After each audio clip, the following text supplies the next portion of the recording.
Hello friends, welcome to our YouTube channel the learning hub. आज हम आपको पढ़ाएंगे फूड एंड न्यूट्रिशन।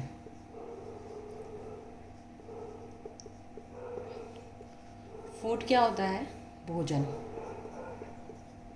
भोजन एवं पोषण। भोजन क्या होता है? जो हमें जीने के लिए जो ज़रूरी होता है, यानी कि जीवन के लिए बहुत ज़रूरी चीज़ है भोजन। अगर हम खाना खाएंगे तो उसी के बेसिस पर हम जीते हैं। ऑक्सीजन वगैरह भी ज़रूरी होती है, लेकिन भोजन बहुत ज़्यादा ज़रूरी होता है। अब भोजन में क्या क्या पाया जाता है, तो बात करते हैं हम न्यूट्रिएंट्स की। भोजन में पाए जाते हैं हमारे न्यूट्रिएंट्स, ठीक है। न्यूट्रिएंट्स क्या होते हैं? हमारे कंपोनेंट ऑफ फूड होते हैं, कंपोनेंट ऑफ फूड, यानी कि भोजन की संरचनाएं होती हैं। भोजन किस किस चीज़ से मिलकर बनता है, वो होता है न्यूट्रिएंट्स, यानी कि भोजन में कौन कौन से न्यूट्रिएंट्स पाए जाते हैं, ठीक है। न्यूट्रिएंट्स को हम कहते हैं पोषक तत्व। अब बात आती है, ये जो पोषक तत्व होते हैं हमारे, ये हमें कहाँ कहाँ से मिलते हैं? तो इसके होते हैं हमारे दो पार्ट। पहला पार्ट है हमारा एनर्जी सोर्स, एनर्जी सोर्स। दूसरा होता है हमारा मेटाबॉलिक सोर्स, ठीक है।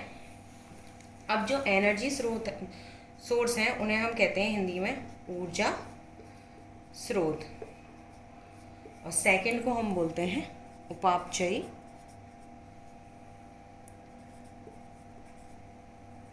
क्रिया,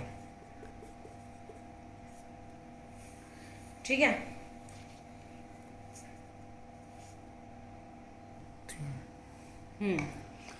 अब हम आपको बताएंगे एनर्जी सोर्स के अंदर क्या क्या आता है और मेटाबॉलिक सोर्स के अंदर क्या क्या आता है। देखिए, जो हमारा फर्स्ट है एनर्जी सोर्स, इसमें हम डिस्कस करेंगे पहला कार्बोहाइड्रेट्स, कार्बोहाइड्रेट्स यानी कि शर्करा। सेकंड है फैट्स यानी कि वसा। थर्ड है प्रोटीन, ठीक है। ये सब आता है आपका एनर्जी सोर्स के अंदर। अब सेकंड था आपका क्या? Metabolic sources.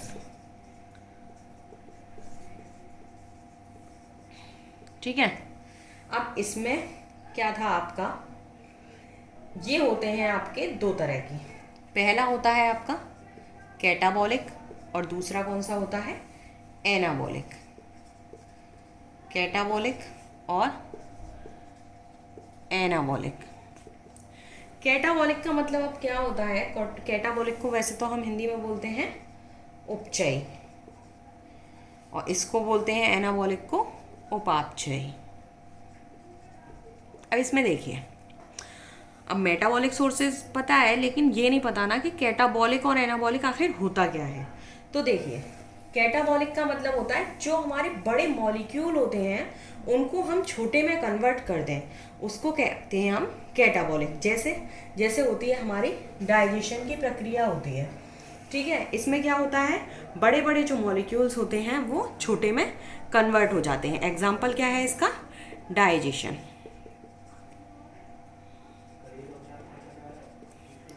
दूसरा एनाबॉलिक। एनाबॉलिक में क्या होता है? जो छोटे छोटे मॉलिक्यूल्स होते हैं वो किस में कन्वर्ट हो जाते हैं? बड़े में। जैसे कि हमारे होती है, कौन सी प्रोसेस होती है? DNA synthesis. क्या होता है? डीएनए सिंथेसिस, ठीक है। अब इसमें देखिए, जब कैटाबॉलिक और एनाबॉलिक दोनों मिल जाती हैं, यानी कि उपचयी और उपापचयी क्रियाएं जब दोनों मिल जाती हैं तब हमारी बनती है मेटाबॉलिक सोर्सेज, यानी कि उपापचयी क्रियाएं। इन दोनों का मिश्रित रूप क्या कहलाता है? Metabolic sources. अब देखिए इसके अंदर क्या क्या आता है। मेटाबॉलिक के अंदर विटामिन आते हैं, मिनरल्स आते हैं और आते हैं यानी कि पानी H2O। ठीक है। अब इसमें जो आपका फूड एंड न्यूट्रिशन जो टॉपिक है, इसमें आपके जो टॉपिक डिस्कस होंगे वो है कार्बोहाइड्रेट पहला, फैट्स, प्रोटीन्स, विटामिन्स, मिनरल्स और H2O। तो आज हम आपको पढ़ाएंगे कार्बोहाइड्रेट्स के बारे में। क्वेश्चन है। अब इसमें हमने बताया था, लेकिन अब इसमें क्या है, सबसे ज़्यादा जो क्वेश्चन पुटअप किया जाता है टेट में वो किया जाता है विटामिन से। ज़रूर एक ना एक क्वेश्चन आता है विटामिन से लेकर कि कौन कौन सी विटामिन होती हैं, vitamin A, vitamin B, vitamin C, vitamin D, vitamin B12, इनकी कमी से कौन कौन से रोग होते हैं, क्या है। इस तरह से क्वेश्चन आपका किससे बनता है? विटामिन से। तो इसमें मोस्ट इम्पोर्टेंट आपका क्या है? विटामिन है। ठीक है। अब हम आपको पढ़ाएंगे क्या? कार्बोहाइड्रेट्स।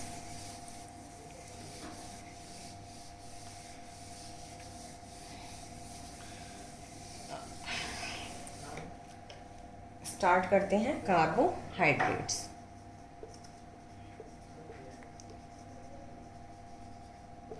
कार्बोहाइड्रेट्स को हम कहते हैं हिंदी में शर्करा। अब कार्बोहाइड्रेट्स होते क्या हैं? ये मेन क्या होते हैं? ग्लूकोज के बने होते हैं। किसके बने होते हैं? ग्लूकोज के। Made up of glucose. ठीक है। Made up of glucose. Carbohydrates हमारे क्या होते हैं? ग्लूकोज के बने होते हैं। ज़्यादातर कार्बोहाइड्रेट्स में ग्लूकोज पाया जाता है। अब बात आती है इसकी बेसिक यूनिट। बेसिक यूनिट जो है कार्बोहाइड्रेट्स की, वो भी आपकी क्या होगी? फिर ग्लूकोज होगी, जब ग्लूकोज से बनते हैं तो। ठीक है। अब इसमें एलिमेंट्स कौन कौन से होते हैं वो देखिए। एलिमेंट्स यानी कि तत्व। तो ग्लूकोज में जो आपके कार्बोहाइड्रेट्स में जो तत्व होते हैं वो होते हैं आपके C यानी कि कार्बन, H हाइड्रोजन और O। और इनका जो रेशियो होता है वो होता है 1:2:1। ये इसी अनुपात में पाए जाते हैं।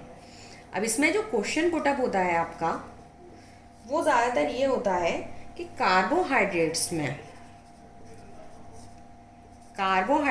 में CHO का रेशियो कितना है? CHO का रेशियो कितना है? तो आपने आंसर क्या देना है? 1:2:1। ये मोस्टली पूछा जाता है इसमें।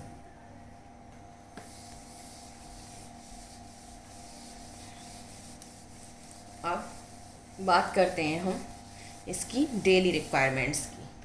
इसकी एक हेल्दी पर्सन के लिए जो डेली रिक्वायरमेंट होती है कार्बोहाइड्रेट की, डेली रिक्वायरमेंट वो होती है आपकी 500 ग्राम। एक हेल्दी पर्सन है उसके लिए इसकी डेली रिक्वायरमेंट यानी कि दैनिक मात्रा कितनी ज़रूरी होती है कार्बोहाइड्रेट की, वो होती है आपकी 500 ग्राम। अब कोई बीमार है तो उसके लिए ये मात्रा चेंज हो सकती है। अब देखिए, जब बॉडी हमारी 1 ग्राम कार्बोहाइड्रेट यूज़ करती है तो उसका कुछ अमाउंट ऑफ एनर्जी क्या होता है? कुछ अमाउंट ऑफ एनर्जी वो देती है। जब बॉडी क्या करती है, 1 ग्राम अगर कार्बोहाइड्रेट यूज़ करेगी, कितना? 1 ग्राम कार्बोहाइड्रेट अगर बॉडी यूज़ कर रही है तो उसका क्या है? कुछ अमाउंट देगी एनर्जी में। ठीक है। और यही क्या कहलाती है? उसकी calorific value.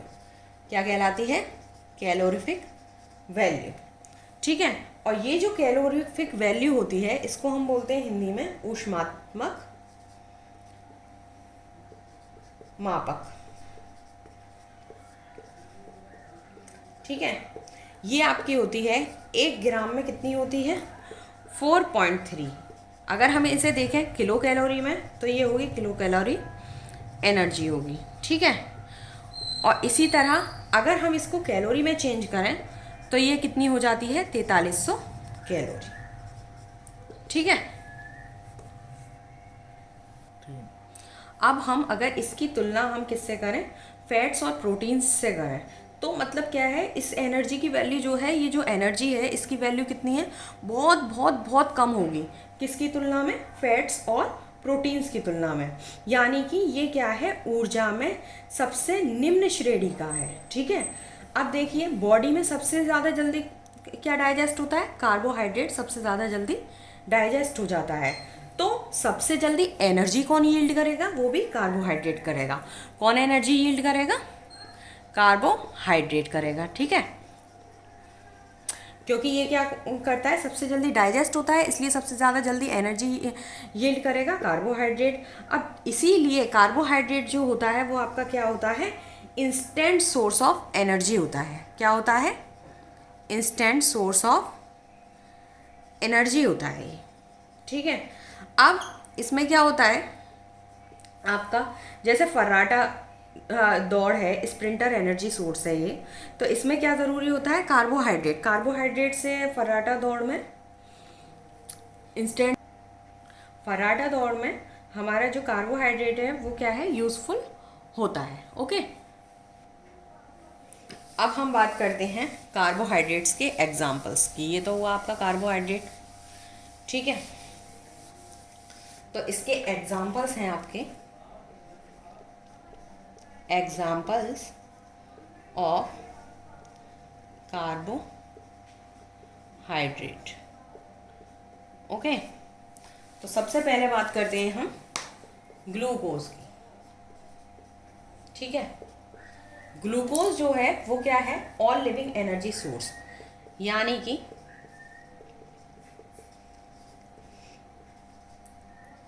All living energy source, सभी जीवितों का ऊर्जा स्रोत क्या होता है, ग्लूकोज होता है। सभी जीवितों का ऊर्जा स्रोत, अब वो जीवित कोई भी हो, इंसान भी हो सकता है, जानवर भी हो सकता है, कुछ भी हो सकता है, जो लिविंग है उन सबका हमारा जो एनर्जी सोर्स है वो क्या होगा, ग्लूकोज। सेकेंडली हम बात करते हैं फ्रुक्टोज की। फ्रुक्टोज किसमें पाया जाता है, आपका सारे जितने भी आपके फ्रूट हैं सब में क्या पाया जाता है, सुक्रोज पाया जाता है, और ये क्या होता है आपका फ्रूट शुगर होता है। लेकिन ग्रेप्स को छोड़कर फ्रुक्टोज आपका ग्रेप्स में नहीं पाया जाता है, लेकिन किस में और पाया जाता है, शहद में भी आपका फ्रुक्टोज पाया जाता है। अब क्वेश्चन इस तरह भी आ सकता है कि ग्रेप्स में फ्रक्टोज पाया जाता है या नहीं, या फिर कौन से फ्रूट में फ्रुक्टोज पाया जाता है या नहीं पाया जाता है, ठीक है। अब बात करते हैं हम तीसरा आपका माल्टोज। माल्टोज होता है किसमें, अनाजों में, इन सीरियल्स, ठीक है। अब ये ऐसे तो अनाजों में नहीं पाया जाता डायरेक्टली, लेकिन हमारे जो बॉडी एंजाइम होते हैं वो क्या करते हैं, माल्टोज में चेंज कर देते हैं इसको, ठीक है। सीरियल्स को किस में चेंज कर देते हैं, माल्टोज में। और ये एक और चीज़ में काम आता है माल्टोज, वो होता है आपका प्रोडक्शन ऑफ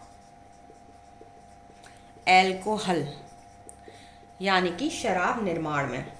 और एल्कोहल बहुत सारी चीज़ों में यूज़ होती है, लोग ड्रिंकिंग भी करते हैं, लेकिन उसके अलावा दवाइयों में कफ सिरप्स वगैरह जो होते हैं उसमें सब में एल्कोहल की कुछ ना कुछ मात्रा होती है, ठीक है।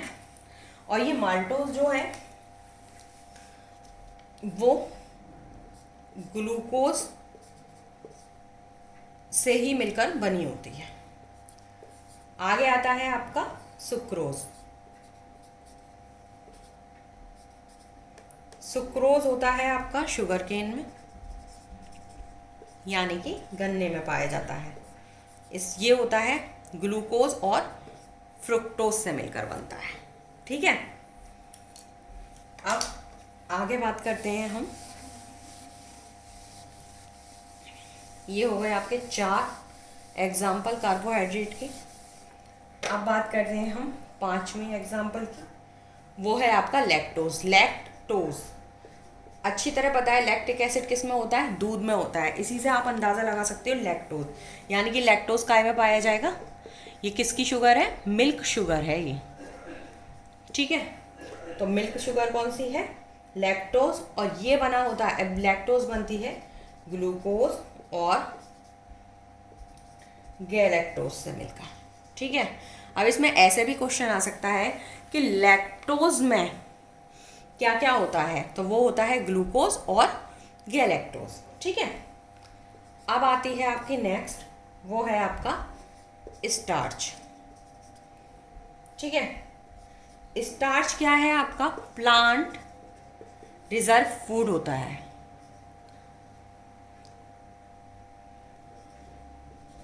प्लांट रिजर्व फूड होता है। जो पौधे अपना भोजन जो बचा कर रखते हैं वो किस रूप में होता है, स्टार्च के रूप में होता है। नेक्स्ट आता है आपका ग्लाइकोजन। ग्लाइकोजन होता है आपका क्या, एनिमल रिजर्व फूड, और ये कहाँ रिजर्व होता है आपका, stored in liver and muscles. Animal reserve food है, और ये ग्लाइकोजन आपका कहाँ रिजर्व होता है, stored in liver and muscles. अब देखिए ग्लाइकोजन आपकी बॉडी में कब यूज़ होगा, जब आपके अंदर खाने पीने की मात्रा ख़त्म हो जाएगी, तो ये लीवर और जो मसल्स में ये होगा बचा पड़ा होगा, वो आपका फिर बॉडी में एनर्जी का काम करेगा। नेक्स्ट आता है आपका, नेक्स्ट है सेल्यूलोज।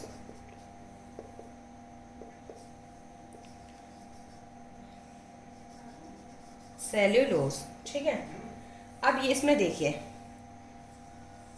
ये होती है आपकी एनिमल सेल, ऐसे करके, ठीक है। एक आपकी होती है प्लांट सेल, और इनमें फर्क क्या होता है, ये देखिए,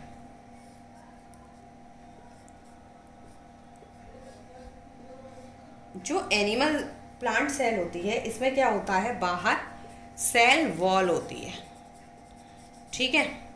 तो अब जो सेल्यूलोज होती है वो क्या होती है, वो किस में होता है, प्लांट सेल वॉल में होता है, यानी कि पादप कोशिका भित्ति। ये थे आपके 7 एग्जाम्पल किसके, कार्बोहाइड्रेट्स के। आज हमने कार्बोहाइड्रेट टॉपिक ख़त्म किया, ठीक है। Thank you.